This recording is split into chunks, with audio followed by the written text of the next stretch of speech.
Mr. President, I'd like to make an additional statement and ask consent to place it at a separate part in the record. Without objection. Mr. President, I've said this over and over in the Senate Judiciary Committee, and I'll say it here. I condemn violence, vandalism, including violence against law enforcement. There is no place in legitimate protest for that to occur. What is happening in Los Angeles is brought to my attention over the weekend is something that we need to address. However, addressing it effectively means not grandstanding, but giving law enforcement the resources they need to control the situation. Neither the governor of California nor the mayor of Los Angeles asked for the National Guard troops that President Trump is sending. And Governor Newsom said the decision to deploy the National Guard without appropriate training or orders risks seriously escalating the situation. What is clear is that President Trump manipulated these protests as an excuse to politicize the military and divert resources from pressing national security and disaster relief responsibilities. Mr. President, at the end of last week, a policewoman in Chicago was gunned down in the middle of the night. It happened several years ago with an officer named Ella French. I came to know her family and her mother. I came to really respect what a wonderful young woman she was. She gave her life as a Chicago policeman. Another policewoman lost her life at the end of last week. What are we going to do to stop violence on the streets of this country?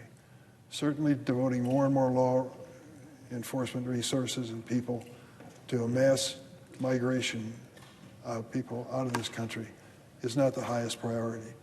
If there is a dangerous person, we should never let them in. If they commit crimes that are serious while they're here, we should throw them out, period. No ifs, ands, or buts. But this, look at what's going on in Los Angeles doesn't serve that purpose. To create fear and chaos, to further a divisive agenda with little positive consequences. The last time a president sent in National Guard for a domestic operation without a request from the state's governor was during the LBJ administration in the 1960s. President Johnson did it in '65 to protect civil rights demonstrators in Alabama.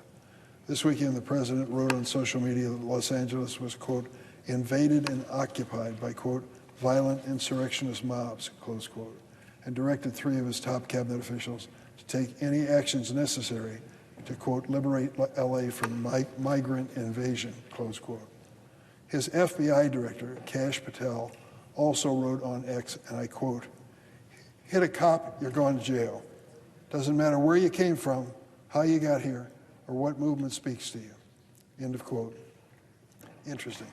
Kash Patel, head of the FBI. He was also the choral director of the January 6th defendants who raided this Capitol, beating the hell out of the cops who were protecting my life and others and putting many of them at risk of serious medical injury, and some of them ultimately died from the experience. It seems President Trump and Mr. Patel forgot what happened on January 6th in the U.S. Capitol when a violent mob, summoned by a bitter, defeated former president, ransacked the Capitol complex. You may remember seeing these scenes, Mr. President. The insurrectionist mob, the rioters who came into the Capitol on January 6th. Look through my desk, I could see them on C-SPAN, sat in your chair, aping away as they considered themselves the real patriots in America. On the first day back in office in his second term, what did President Trump do to these cop haters? He issued a blanket pardon for over 1,500 of them to release them despite their conviction. They had been convicted for that riot that took place in this building, including those who violently assaulted law enforcement officers.